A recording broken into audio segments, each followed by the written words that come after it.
Are you a human to defy our traditions?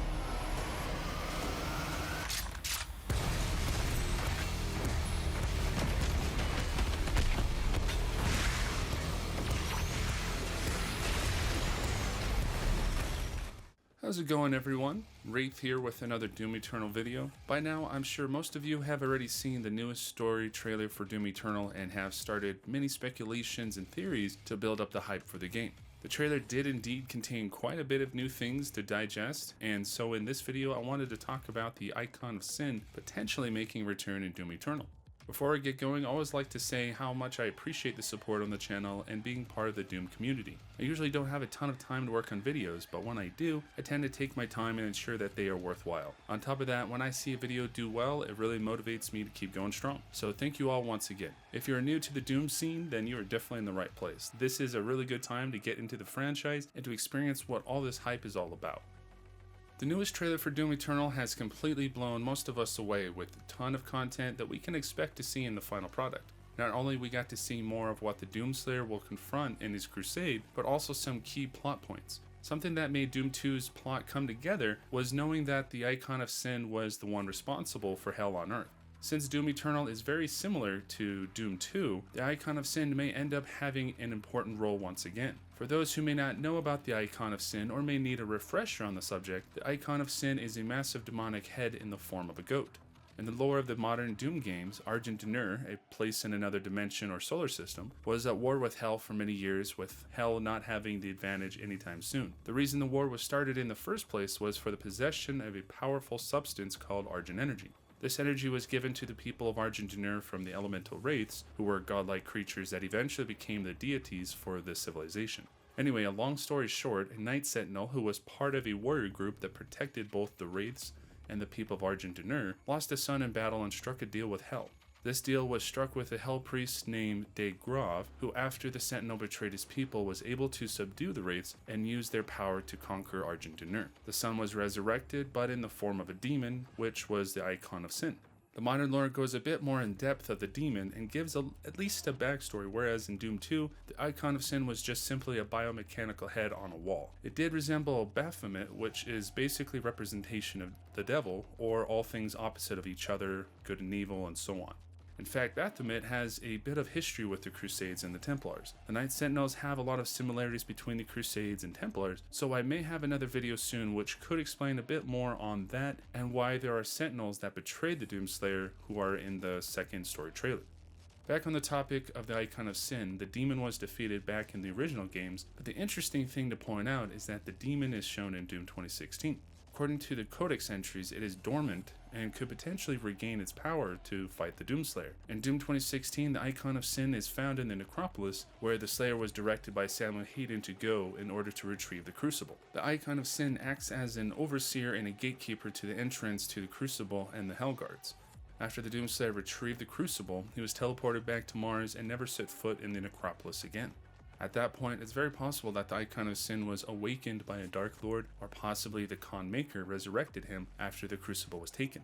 In the trailer, you can see a huge creature swing its arm right above the Doomslayer and can see the side of his face. It's very difficult to make out what it is exactly at first, but if you slow down the video and compare the face to a goat, then you have the Icon of Sin in Doom Eternal.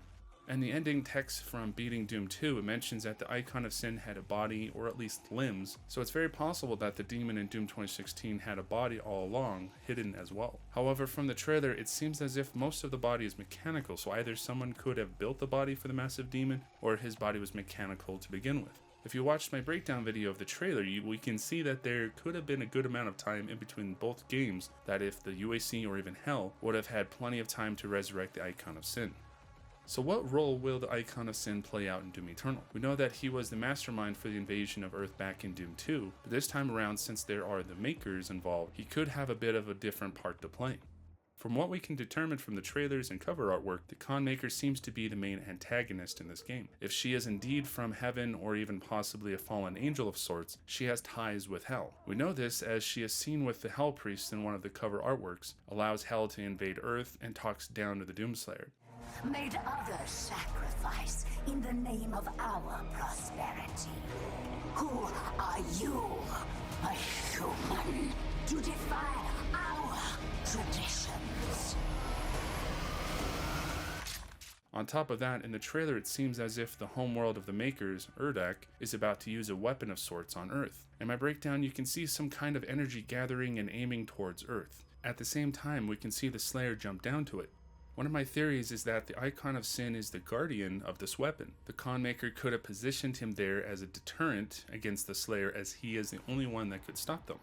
What this weapon could do is still a mystery, even if it even is a weapon to begin with. It could be something that cleanses the Earth of the Hell infestation, wiping out everything and everyone left alive, allowing mankind to start over in the Maker's image. In the eyes of the Doomslayer, that is something that should be stopped. The reason why is, well, because he wants to rip and tear as many demons as he can, and because there are still survivors that don't deserve to be wiped out. However, if we are to say that the weapon is not a weapon at all, then it could just be something that opens up the dimension to Earth. The Slayer could have wanted to jump down to the beam of energy and transport himself to the surface of the planet. The energy beam kind of reminds me of Halo 2, where on High Charity, the Master Chief uses a transporting beam to get to the Forerunner ship as it is taking off.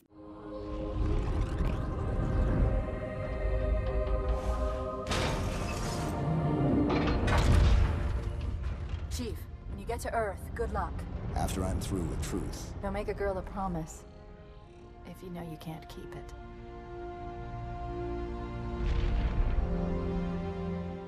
Let me know what you guys think about that one. My other theory about the Icon of Sin would fit the narrative of what Hell would most likely want to happen. If we are to say that the con maker is not entirely working with Hell, then the Icon of Sin could have become resurrected by a Dark Lord in order to become the overseer, or rather the mastermind, of the invasion of Earth. Something I've noticed in the trailer is that it looks like a portal is behind the Icon of Sin. It'll be very interesting to know where that portal leads. Would it be where the Hell invasion began, with the Icon of Sin as the leader of it, or could it lead to somewhere else? At least this time around, the Icon of Sin and the Doomslayer will have a bit more of a personal history with each other. I would assume that the Slayer would have known the Betrayer's son, as the Betrayer was a Night Sentinel. The Slayer may not be the most social person in existence, but he still is human and would have known the Night Sentinels personally, especially if they were fighting alongside each other for many years. I still like to believe that the Marauder is the Betrayer, but we will know for sure in the game if he is or not. Personally, to me it makes sense, but maybe not so much for other people. You are nothing but a usurper, a false idol. In the end, the Slayer will confront the Icon of Sin and defeat him. However, this time around it'll be very interesting on how we will fight him. In Doom 2, the demon just had its head on a wall with its brain exposed, making him vulnerable to the Doom Marine. In Doom 2016, his brain or a part of his forehead was exposed as well, and as an Easter egg you could shoot it with the rocket launcher to release a floating box that eventually ended up being one of the miniature Doom guys. The new trailer doesn't allow us to see the front of his face, so he could still have the hole in the head, or due to the resurrection he will force the Slayer to defeat him a different way. I honestly think that we will defeat him in a series of events rather than just shoot him in the head a couple of times. The developers at id want us to have the best game possible, so by having the Icon of Sin, I'm sure they will have a good twist on the plot to reveal to us. Due to the massive size of the icon and the new mechanics such as the meat hook, I'm thinking that we'll be performing some God of War events on the demon. That combined with slashing him with the crucible should be satisfying to see as well. Let me know what you guys think about that. Do you think the Icon of Sin is being used by the con maker, or is he acting under the control of a Dark Lord? In many ways, Doom Eternal is bringing back the nostalgia that many of us loved about Doom 2, and at the same time creating new and bigger things. The more we see from the game just shows how much energy and effort was put into it, and it's still just scratching the surface. Doom Eternal is really looking to be the game of the year, and I can't wait to play it. Hope you all enjoyed this video. I plan to keep doing Doom Eternal videos up until the release of the game, so there should be plenty of content coming your way. On top of that, be on the lookout for some Doom 2016 playthroughs in anticipation to the release of Doom Eternal. I want to start getting some playthroughs done as a way to build up more hype for the game. Not only that, I'll be sure to have Doom Eternal playthroughs uploaded on the channel, so that'll be awesome as well. Be sure to like and subscribe, as well as set up notifications as a way to not only help out the channel, but to stay up to date with all the videos I post between now and Doom Eternal. Also check out my social media accounts at RipNtear Gaming to see other things over there as well. You guys are all awesome, and until next time, fellow Slayers, don't forget to rip and tear. Peace.